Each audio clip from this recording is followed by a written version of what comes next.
किया के नाच रे पतर की नगीन जैसा। मेरा छोटा भाई बैठा हुआ है,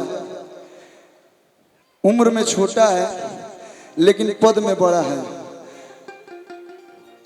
हमेशा सम्मान आपका आजीवन बना रहेगा, क्योंकि मेरे जीवन में डिजिटल में सबसे बड़ा अगर व्यूज वाला कोई गाना है तो आपका किया हुआ। हम चाहेंगे प्रियांशु सिंह जी, एक बार भाई के लिए जोरदार ताली बजा दीजिए। आप लोग इधर आइए, मतलब वोट मांगे आवत रहा, खत्म हो गए चुनाव, आदतिया नहीं खे गई अभी। एक बार जोरदार ताली बजा के स्वागत अभिनंदन कर दी लोग। पौनो भी आला चुनाव प्रचार भाई हमारे बनौले रहे। हम जितना गीत गाई ना सब ये बनावे ले। सुधीर भैया बड़ी का ये लीजिए आस्था जी 5 स्टार, ये आप मच लीजिए। लव प्रियांशु तारा खतरे छोटका तू मत खैया कहीं भेजवा दिए। धनु भैया ये गाना के आप लोग अभी हाल फिलहाल में बड़ी प्यार देनी है लोग। आइए आ जाइए। कि गुंडा पे कौन ते फौकता रे, अरे गरम मिजाज में ते लौकता रे। कौन गुंडा है जरा बल पे तू उड़ता रू?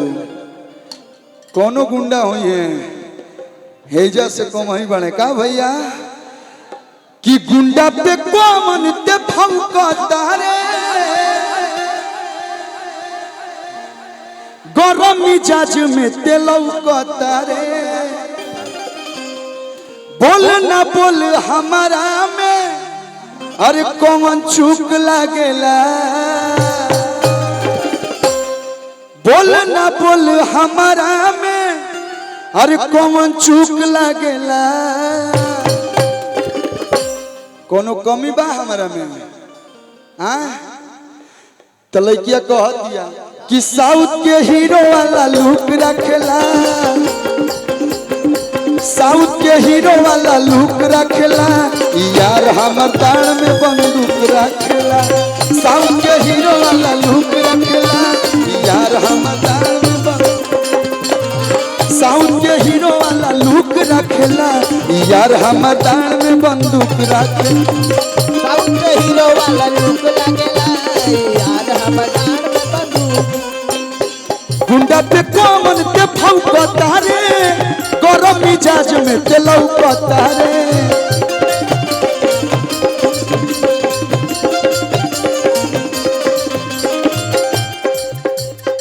गुंडा पे कौन ते फौकता रे, गरम मिजाज में ते लौकता रे।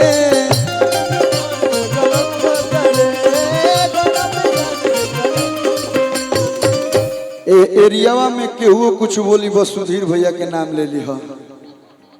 कौनो गुंडा हो उनका नाम के बेच देव हम। अरे बोल ना बोल हमारा में, आ कौन चूक लागेला। तो साउथ के हीरो वाला लुक रखेला, साउथ के हीरो वाला लुक रखेला। यार हमर दाड़ में बंदूक।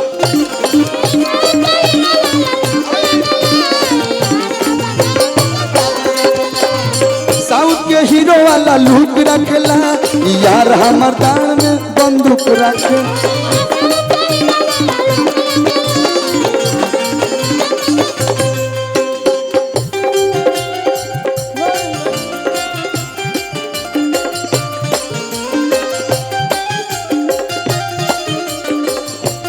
गर्मी बहुत बा।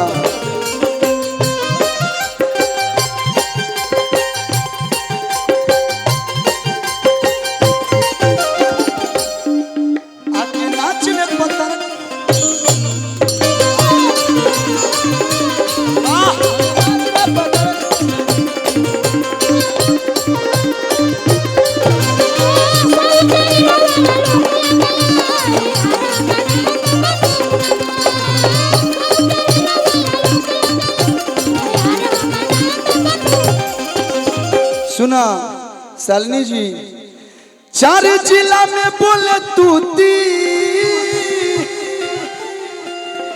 के कर मजाल बाजे छुदी। कोनो छू दियो। हाँ, चार जिला में बोले तूती। वाह जियो, मैं भाई है नहीं बड़े सो। अरे के कर मजाल बाजे छूदी, मरे से काहे नहीं डरता। अरे गरम मिजाज में तू लड़ता। एक दे बहुत टाइम लगी, एक बार दे दी। अरे ऐसन ऐसन गुंडा के हम कुकरा खिला दे दिए के बार, नहीं तो ये रख दी। अरे ऐसन ऐसन गुंडा के हम कुकरा खिला। भैया हो तो साउथ के हीरो वाला लुक रखेला,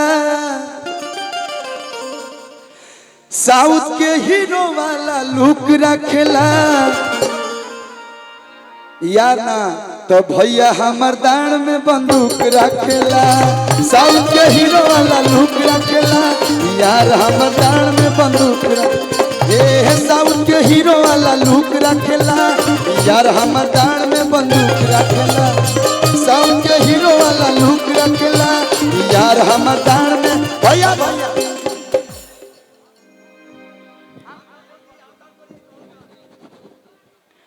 देखी भैया लोग जा रहे ला लोग इस कार्यक्रम में धनु भैया हमारा के कहीं बात कर ले। हमारे लखनऊ फिल्म के शूटिंग चल रहा है, हमको नहीं भैया मैनेज ना हो पाए, बहुत दूर बा।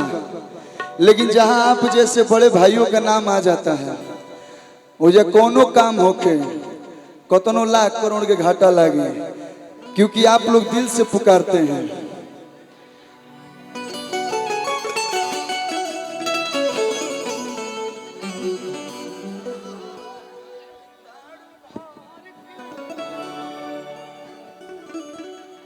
ए आस्था जी देखी